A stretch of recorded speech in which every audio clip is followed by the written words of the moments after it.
visa regulations left, right, and center. 27 countries in Europe today, with 430 million people, removed visas. We still have visas. Let me persuade us that it is time we in this continent realize.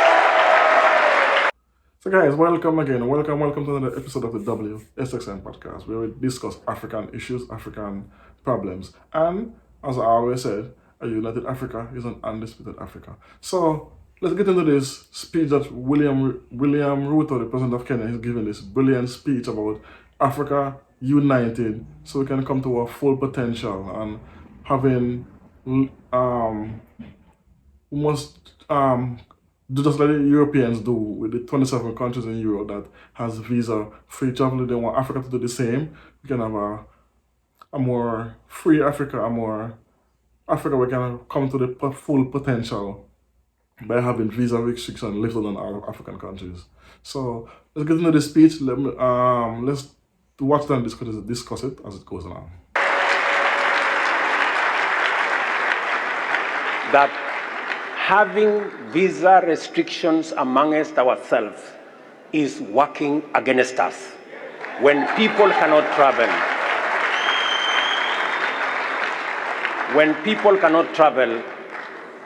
business people cannot travel, entrepreneurs cannot travel, we all become net losers.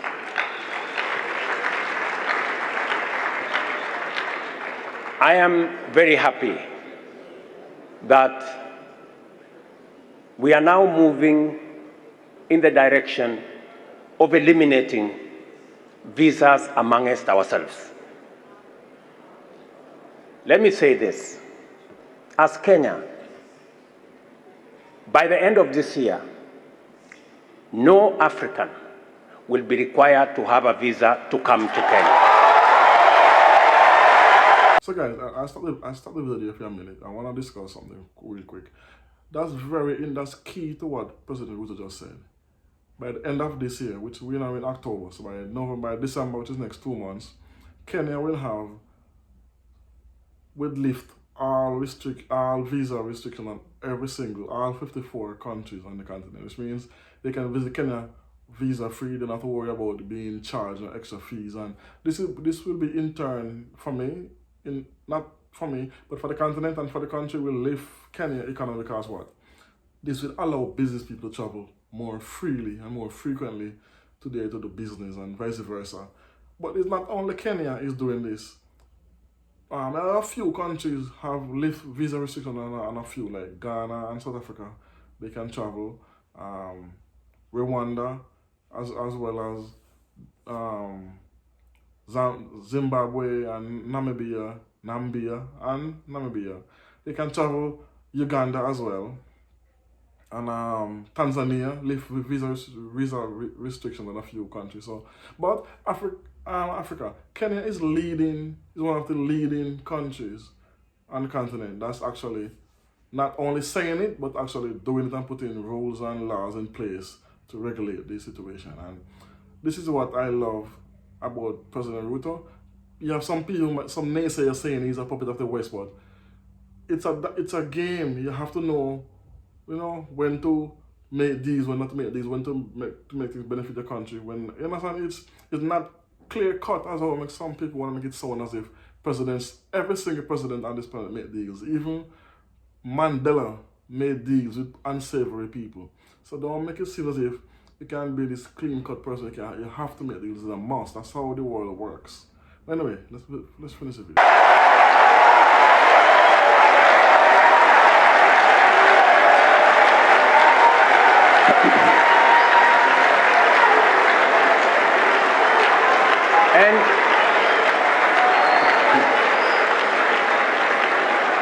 And I am very proud that the intra-trade within the East African community is already at 27% because we have taken the deliberate decision to remove unnecessary tariffs and visa regulations. I am also very happy that my father here, President Sassou Nguesso, when he came to Kenya, we agreed that there will be no visa requirement between the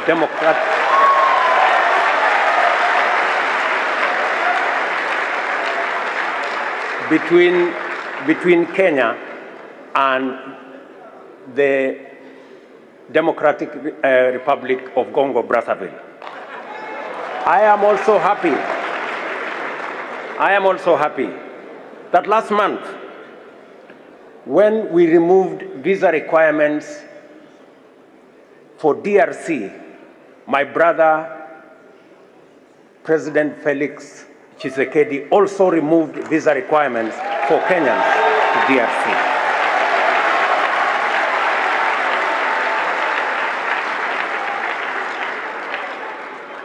Let me urge us that we need greater collaboration. Our children from this continent should not be locked in borders in Europe and also be locked in borders in Africa.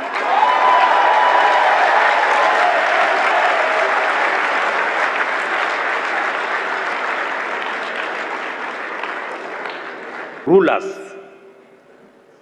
partitioned our continent about 100 years ago. And they taught us two things using the borders. They taught us about tariffs, and they taught us about visas. Now,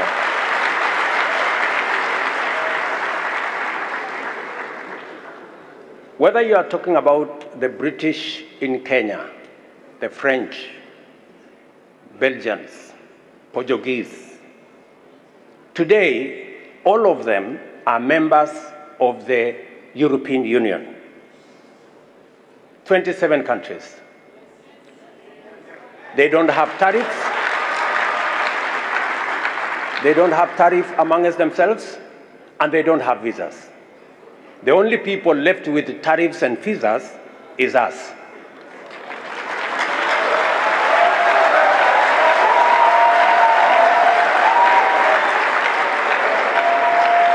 And because they saw the folly of tariffs on trade and removed tariff on trade amongst themselves, today in Europe, intra-European trade is at 70%, while intra-Africa trade is at 15%. Good people, it is the reason why we must accelerate the Africa Continental Free Trade Area.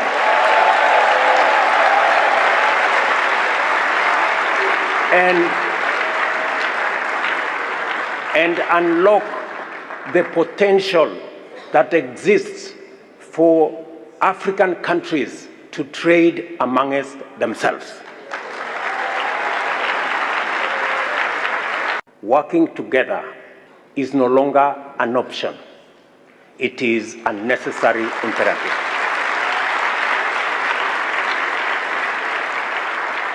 I agree with my brother that the choice is, are we going to float together or are we going to sink?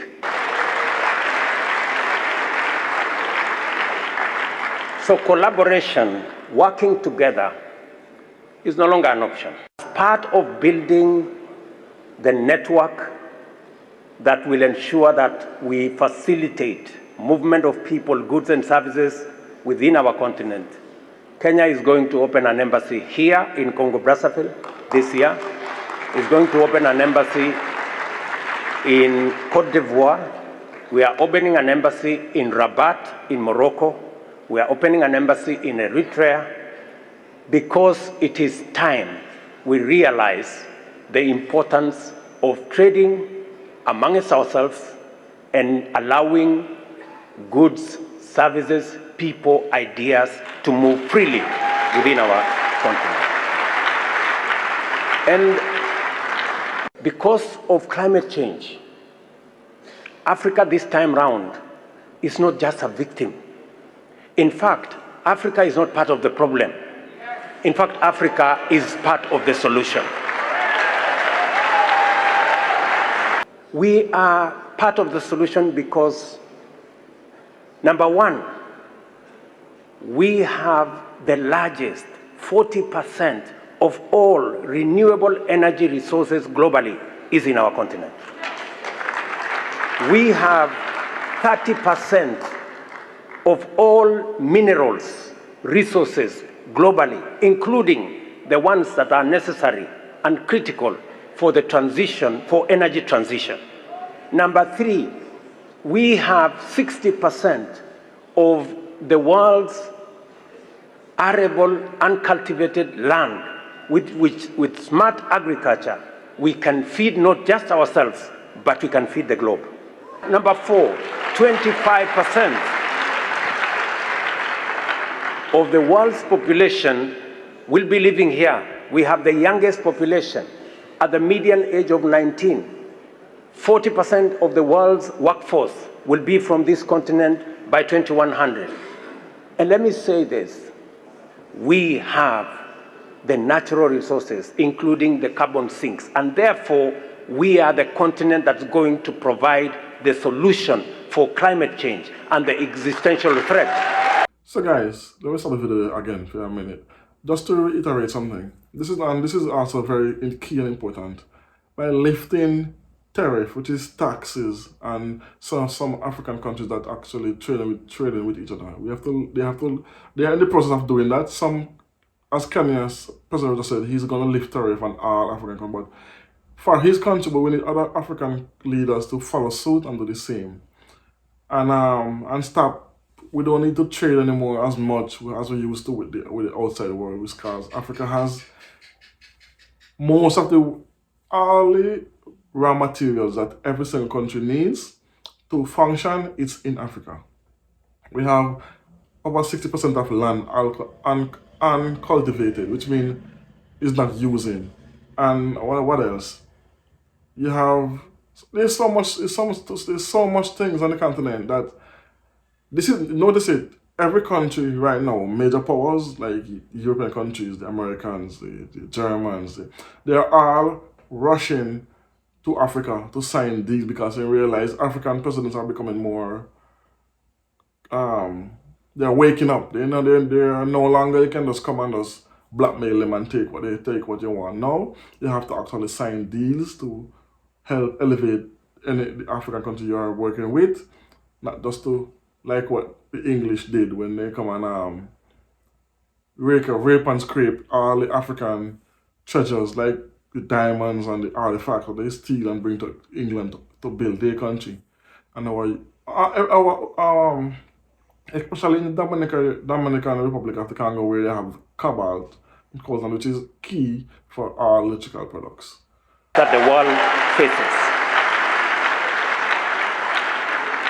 But we will not make progress unless we act in concert, unless we work together, unless we build the Africa Union as a fit-for-purpose vehicle to carry the aspirations of all our young people in this continent and everybody in this continent.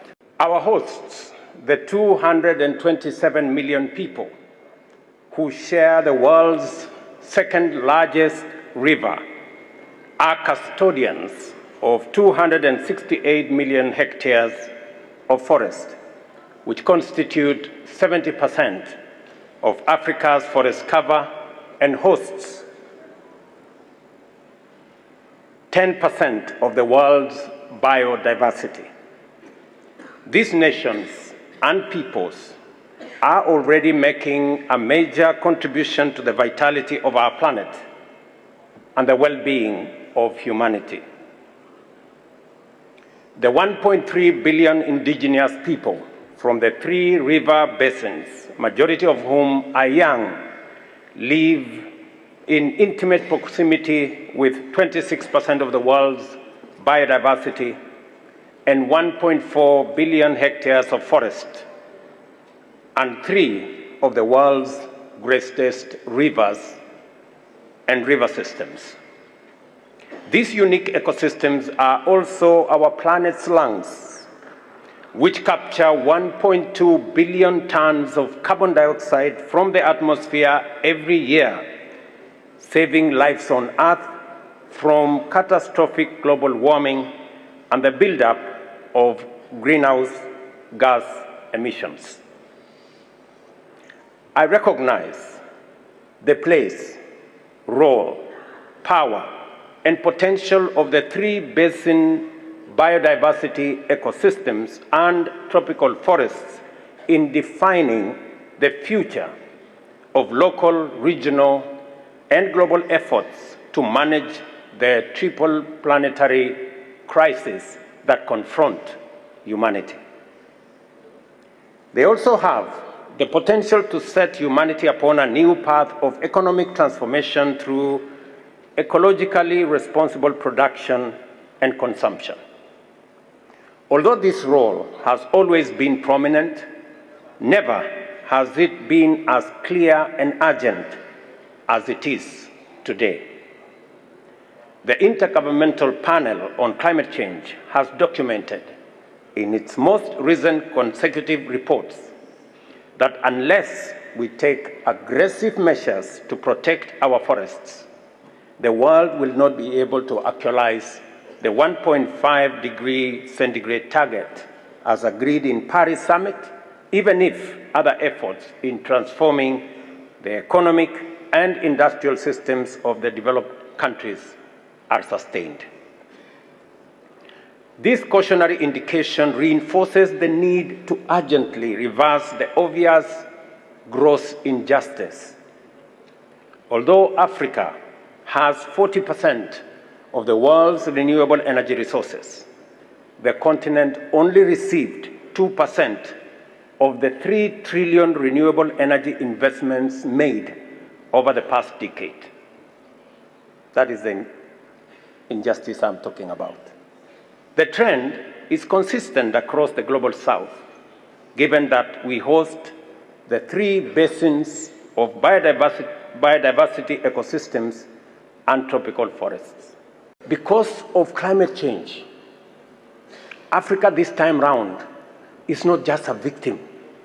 In fact, Africa is not part of the problem. In fact, Africa is part of the solution. We are part of the solution because, number one, we have the largest 40% of all renewable energy resources globally is in our continent. We have 30% of all minerals resources globally, including the ones that are necessary and critical for the transition, for energy transition. Number 3, we have 60% of the world's arable uncultivated land, with smart agriculture, we can feed not just ourselves, but we can feed the globe. Number 4, 25% of the world's population will be living here. We have the youngest population at the median age of 19. 40% of the world's workforce will be from this continent by 2100.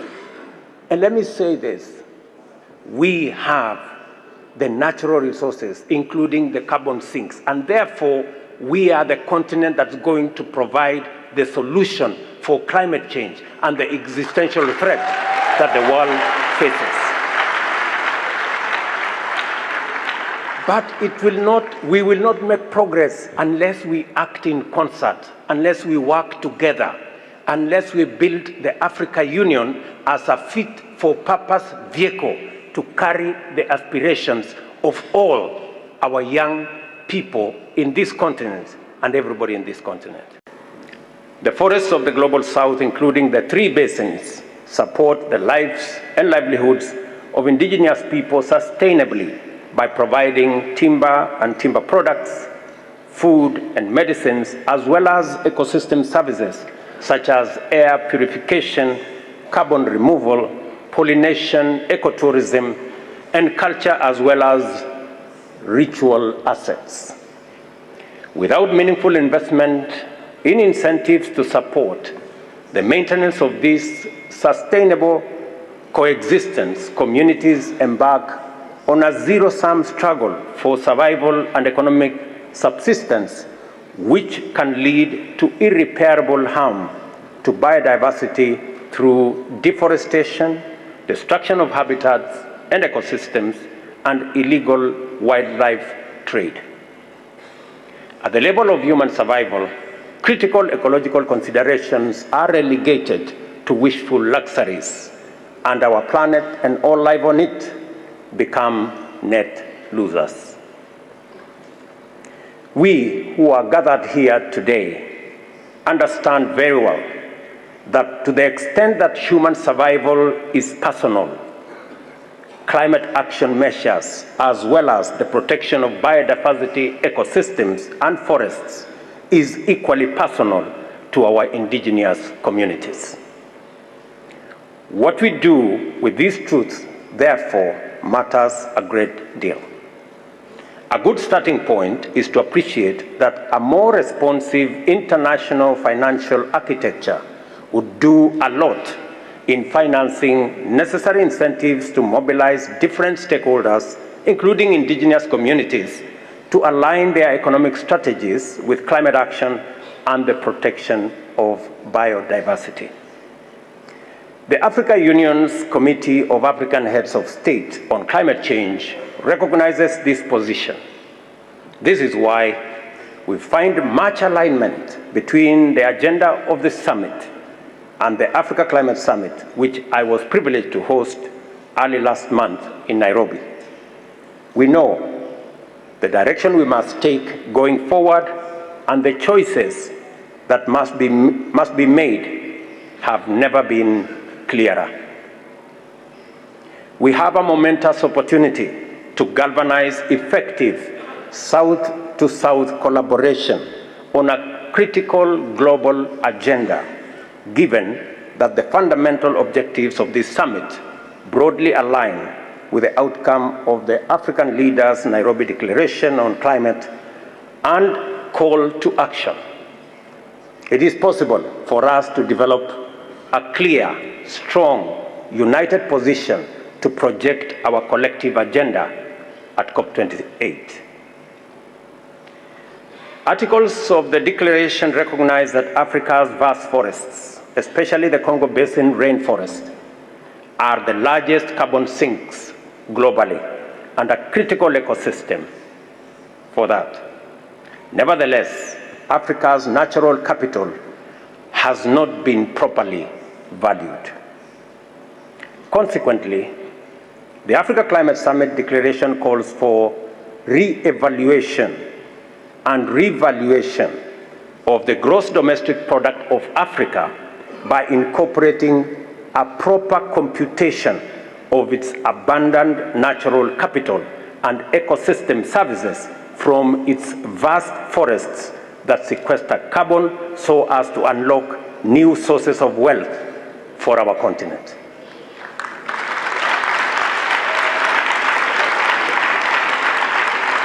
The declaration further emphasizes that the valuation framework should entail